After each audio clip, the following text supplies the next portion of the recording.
Praise the lord.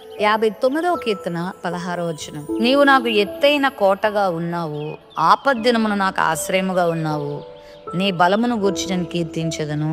భక్తుడు ఈ కీర్తనలో తన జీవితంలో ఎదుర్కొంటున్నటువంటి భయంకరమైన పరిస్థితులను వివరిస్తూ ఉన్నాడు. ఎలాంటి వాళ్ళంటే కీడు చేసేవాళ్ళు. సింహముల మధ్యలో నేను ఉన్నాను, నా చుట్టూరు నన్ను పట్టుకోవాలని ఒక కుక్కల వల్లే తిరుగుతూ ఉన్నారు, నన్ను బంధించాలని ప్రయత్నం చేస్తూ ఉన్నారు, నేను ఎక్కడ దొరుకుతానా నన్ను సంహరించాలని ప్రయత్నం చేస్తూ ఉన్నారు. అంటే నా చుట్టూరు కూడా అపాయము, కీడు, మరణము, నాశనము తిరుగుతా ఉండగా మరి నేనేమాత్రం భయపడలేదు, నేనేమాత్రం కంగారు పడలేదు, నేనేమాత్రం వారు అనుసరించే విధానాలు నేను అనుసరించలేదు. వాస్తవానికి ఈ భక్తునికి అధికారం ఉంది, శౌర్యం ఉంది, ఖడ్గాలు ఉన్నాయి, బళ్ళాలు ఉన్నాయి, సైనికులు ఉన్నారు, పరాక్రమం ఉంది. కానీ శత్రువులు అనుసరిస్తున్న పద్ధతులు ఏవి కూడా భక్తుడు ఇక్కడ ప్రయోగించట్లేదు. కానీ ప్రభువునందు విశ్వాసం ఉంచి ప్రభువును స్తుతిస్తున్నాడు, ప్రభువును ఆరాధిస్తున్నాడు. నా బలమా, నేను నిన్ను కీర్తిస్తాను, ఎందుకంటే నా దేవుడు నాకు ఎత్తైన కోటగా ఉన్నాడు, నా బలమైన దుర్గముగా ఆయన ఉన్నాడని ఇక్కడ మాట్లాడుతూ ఉన్నాడు. అవును, ఈ లోకంలో నీ చుట్టూరు అపాయాలు సంభవిస్తున్నా, ఒకవేళ నీ చుట్టూ ఉన్న మనుషులు నిన్ను ఇబ్బంది పెట్టాలని ప్రయత్నం చేస్తున్నా, నిన్ను గాయపరుస్తున్నా, నోటి మాటల చేత నీకు నొప్పి పుట్టిస్తున్నా, నువ్వు చేసిన మేలుకు నీకు మేలు కాదు సరికదా భయంకరమైన కీడులు నీకు జరిగిస్తున్నా, ఏం భయపడద్దు.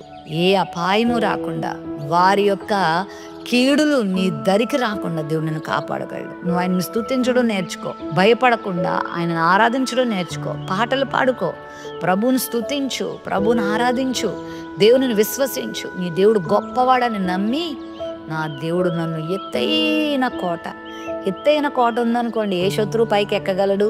ఎక్కలేడు. పూర్వము రాజులు పెద్ద పెద్ద కోటలు నిర్మించుకునేవారు. ఎలాంటి బలశాలైన కోట ఎక్కి లోపలికి రావాలంటే వాడి వల్ల కాదు. యేసయ్య కూడా మనకు గొప్ప కోట. ఆయనను దాటి ఎవ్వరూ నీ దగ్గరికి రాలేరు. ఆయనను ముట్టుకొని నీ దగ్గరికి వచ్చేవాడు ఎవడు? నిన్ను ముట్టినవాడు నా కనుగుడ్డుని ముట్టినవాడు అన్నాడు కదా. నిన్నేం చేయలేరు. ఒకవేళ భయపడుతున్నావా? ఎవరు నోటి మాటలను బట్టో నువ్వు భయపడుతున్నావా?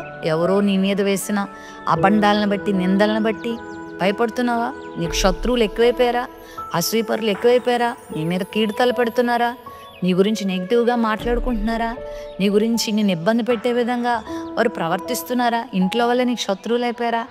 నీ సొంత బంధువులే నీకు దూరం అయిపోయారా? నీ గురించి నిన్ను బాధ పెట్టడానికి వాళ్ళు ప్రయత్నాలు చేస్తున్నారా? ఏం భయపడకు, ప్రభు నీకు ఎత్తైన కోటగా ఉన్నాడు. నీకే కీడు సంభవించదు, ప్రభు నీకు సహాయం చేస్తారు. నువ్వు చేసే పని ఏంటంటే నన్ను స్తుతించు, ఎప్పుడు సంతోషంగా ధైర్యంగా ఉండు, ప్రభు వారి సంగతి చూసుకుంటాడు. ప్రేమ నమ్మకం కలిగిన మా తండ్రి, నీ బిడ్డల విషయంలో ఎత్తైన కోటగా ఉన్నవాడా, దేవా నీ బిడ్డలను కనికరించండి, ప్రతి కీడుల నుండి తప్పించండి, కీడు చేసే వారి నుండి తప్పించండి, వారి పన్నాగాల నుంచి, వారి ఆలోచనల నుంచి నీ బిడ్డలను తప్పించి నీవే భద్రపరచమని యేసు నామములో ప్రార్థిస్తున్నాం తండ్రి.